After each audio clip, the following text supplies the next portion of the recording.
को पद्म विभूषण देने के पीछे 1, 2 और 3 नहीं, बल्कि मोदी के मन में है पूरे 5 लालच। वोट बैंक की आस, यादवों को तोड़ने की कोशिश और अखिलेश की सपा को कमजोर करने का सपना संजो रही बीजेपी।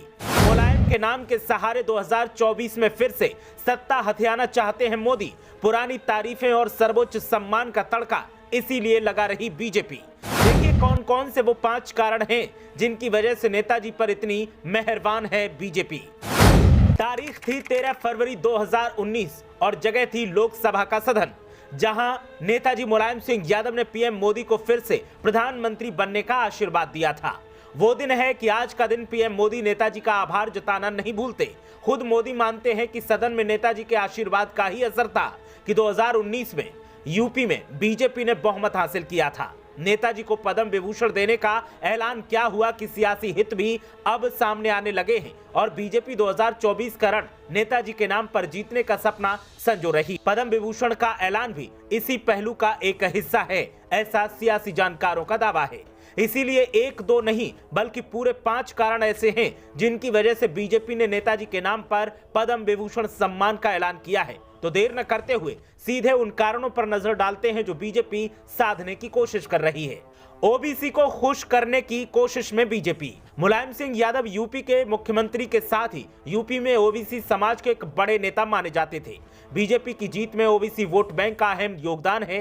राजनीतिक विश्लेषकों का मानना है कि मुलायम सिंह को यदि बीजेपी पद्म विभूषण से सम्मानित करती है तो इसके मायने हैं कि बीजेपी की निगाहें ओबीसी वोटर्स पर टिकी हैं। वो ओबीसी समाज में एक मैसेज देने का प्रयास कर रही है कि विरोधी होने के बावजूद मुलायम का कद बहुत बड़ा था, जिसकी वजह से वो ये कदम उठा रही है।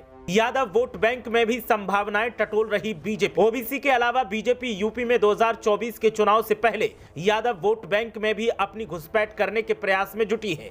पहले वो शिवपाल को मोहरा बनाकर यादव वोट बैंक में सेंध लगाना चाहती थी, लेकिन मुलायम के निधन के बाद अखिलेश और शिवपाल एक हो गए। इससे बीजेपी के मंसूबों पर पानी फिर गया। बीजेपी ने चुनाव के बाद यादव समाज से एक व्यक्ति को राज्यसभा भेजा तो दूसरे जौनपुर के गिरीश यादव को यूपी में खेल मंत्री बनाया। ये कवायद यादव समाज में एक संदेश देने का ही प्रयास है। एक तरफ कार सेवकों पर गोली चलवाने का आरोप और दूसरी तरफ पद्म विभूषण देने का मतलब। सियासी जानकारों की माने तो मुलायम सिंह को पद्म विभूषण सम्मान देने के निहितार्थ तो हैं, इसमें कोई शक नहीं है। मुलायम ऐसे व्यक्ति थे जिन्होंने कार सेवकों पर गोली चलवाई थी, ये आरोप बीजेपी ही लगाती है। राम मंदिर आंदोलन बीजेपी का अब तक का सबसे बड़ा आंदोलन रहा है। आप समझ सकते हैं कि कार सेवकों पर गोली चलवाने को लेकर जिस मुलायम को बीजेपी हमेशा निशाने पर लेती रहती थी, अब मरणोपरांत पद्म विभूषण से सम्मानित कर रही है। निश्चित तौर से ये ओबीसी तबके को खुश करने का एक प्रयास हो सकता है। मुलायम के सम्मान को लेकर अपने अपने दावे। समाजवादी पार्टी के प्रवक्ता अब्दुल हफीज गांधी की माने तो ये पुरस्कार मुलायम सिंह यादव के द्वारा आम लोगों, दबे कुचले लोगों और किसानों के लिए किए गए कार्यों के सम्मान में है। बीजेपी के नेता और प्रवक्ताओं का कहना है कि मुलायम सिंह यादव राष्ट्रीय राजनीति की विरासत हैं। ये पुरस्कार उनके मूल्यों और राजनीति में योगदान की पहचान है। वो राजनीति के शिखर पर पहुंचे और अपने समय के सबसे बड़े नेताओं में से एक थे। आम जनता के बीच काफी लोकप्रिय थे मुलायम सिंह। कांग्रेस की माने तो मुलायम सिंह यादव राष्ट्रीय राजनीति में बड़ा ओहदा रखते थे। नेताजी को देश के सर्वोच्च पुरस्कार से सम्मानित किया जाना था। हालांकि मुलायम सिंह यादव जाति या धर्म के बावजूद आम लोगों के बीच लोकप्रिय नेता थे।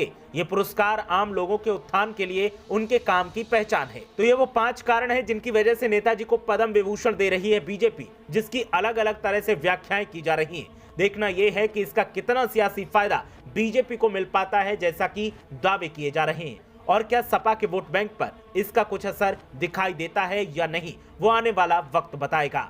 ब्यूरो रिपोर्ट, मीडिया हलचल।